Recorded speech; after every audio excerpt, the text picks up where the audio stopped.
En 2021, lors de sa Palme d'Or au Festival de Cannes et pour défendre le cinéma de genre, Julia Ducournau déclarait « Merci de laisser rentrer les monstres ». Et dans cette décennie cinéma, ce n'est pas Titane mais bien The Substance qui a fracassé les portes pour entrer dans l'histoire du body horror.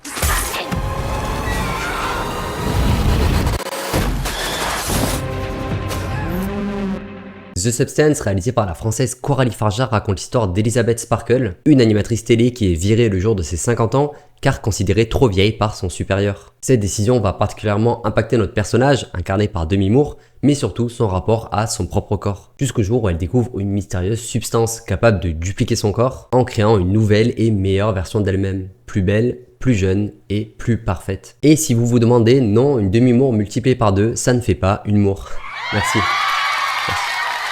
Dans sa première partie, le film va vraiment s'atteler à mettre en place le jeu auquel va se prêter notre personnage principal. Un jeu qui sera régi par de nombreuses règles qui auront des conséquences dramatiques si elles sont amenées à ne pas être respectées. Et la première chose qui frappe dans The Substance, c'est que le film signe quasi immédiatement un contrat avec son spectateur. Il lui annonce très frontalement qu'il ne fera jamais dans la subtilité, à travers une mise en scène extrêmement démonstrative où tout est surligné. Les règles du jeu sont placardées plein cadre et répétées régulièrement au spectateur. De même, on a beaucoup de flashbacks qui viennent nous remontrer ce qui s'est passé ou ce qu'un personnage a dit 5 minutes plus tôt. C'est une chose que je déteste habituellement, mais là c'est une véritable volonté de style, vouée à donner une sensation de surexplication et de surstimulation visuelle. Un rapport à l'image qui est par ailleurs très signifiant en réalité, car à travers son nouveau long métrage, Coralie Farja critique avant tout la violence de la société et de son regard envers les femmes. La cinéaste n'a malheureusement pas pu se rendre à ma projection en avant-première, mais elle expliquait dans une brève vidéo introductive qu'elle avait voulu retranscrire toute sa colère et sa frustration envers le regard écrasant de la société, et plus particulièrement celui des hommes. Le film épouse alors une esthétique très kitsch et clinquante, dépeignant un male gaze particulièrement appuyé. Les corps des femmes sont constamment glamourisés, si ce n'est hypersexualisés, comme un écho à cette industrie machiste et vieillissante ne comprenant plus les codes actuels. Et c'est là où l'œuvre se révèle être particulièrement clivante, car son esthétisme dégoulinant, frénétique et surstylisé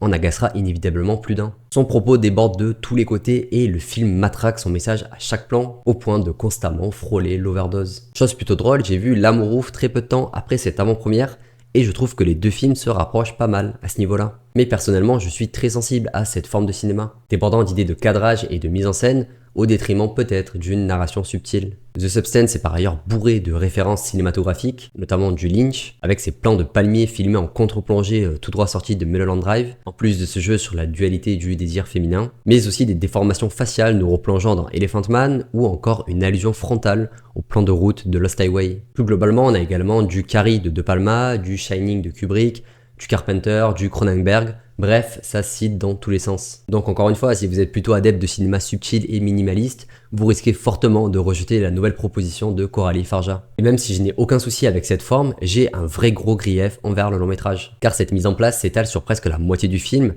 qui dure 2h20, et c'est beaucoup trop long. C'est beaucoup trop long parce qu'on sait dès la première seconde ce que veut nous raconter le long métrage. Et de la même manière que le film est très superficiel dans sa forme, il est aussi très superficiel dans son propos. Ce questionnement du male gaze, de la souffrance féminine et du rapport au corps me passionne sur le papier, mais il n'est jamais vraiment surdéveloppé. Et je comprends la volonté de faire languir le spectateur pour d'autant plus apprécier le payoff et l'explosion de violence, j'y reviendrai plus tard, mais je ne comprends pas pourquoi la cinéaste s'y attarde autant, bloquant le spectateur dans des scènes prévisibles et une mise en place vraiment trop étirée. Et pourtant, la séance que j'ai vécue restera sans aucun doute un souvenir indélébile de cinéma. Parce que quand le film bascule, il te roule complètement dessus. Tout ce bouillonnement accumulé de non-dits et de colère intériorisée explose alors à un niveau difficilement imaginable. Je vais rester très évasif sur cette partie parce qu'elle constitue selon moi tous les chefs-d'œuvre du film. Coralie Farja atteint un point de non-retour dans le déchaînement de la violence et la transformation des corps, vraiment vertigineux. Le film n'arrête jamais de repousser les limites, ce qui m'a plongé dans un état hyper étrange, à savoir un mélange de rire absolu et de pure sidération visuelle. Et pendant toute cette deuxième partie, je n'ai pas arrêté de me dire que j'étais en train de voir un futur monument du body horror. Le travail sur le maquillage et les prothèses est tout bonnement hallucinant, et tout paraît excessivement réel, y compris les plus grandes monstruosités. C'est du pur grand guignol, d'une outrance démente, et c'est absolument fabuleux à vivre. D'autant plus que Coralie Farja instaure un tempo comique irrésistible dans ce segment, avec un goût pour l'humour noir en permanence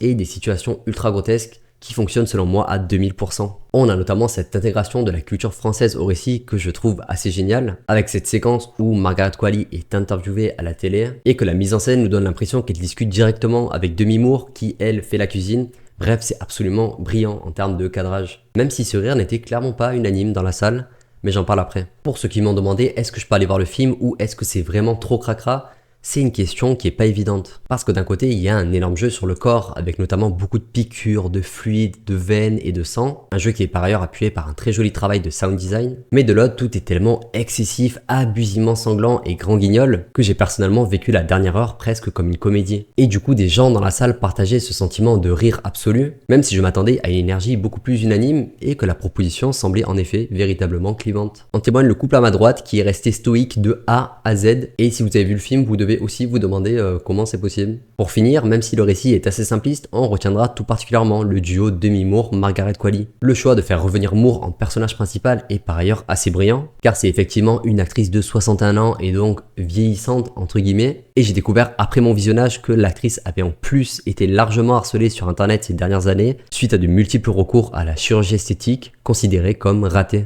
Sauf qu'elle est évidemment formidablement belle à l'écran. Et du coup, le spectateur s'approprie immédiatement cette injustice, créée par cette exigence monstrueuse de la société et cette lutte utopique vers une beauté et une jeunesse éternelle. Donc ouais, un choix de casting vraiment brillant, d'autant plus qu'il va permettre à l'œuvre de rayonner à l'international. Bref, vous l'aurez compris, j'ai beaucoup aimé The Substance. Un trip féministe complètement dingue, certes largement entaché par sa mise en place bien trop longue, mais d'une générosité sanglante et visuelle assez inoubliable. Merci d'avoir suivi cette critique jusqu'au bout, n'hésitez pas à vous abonner si ce n'est pas déjà fait et à partager le contenu si vous souhaitez soutenir mon travail.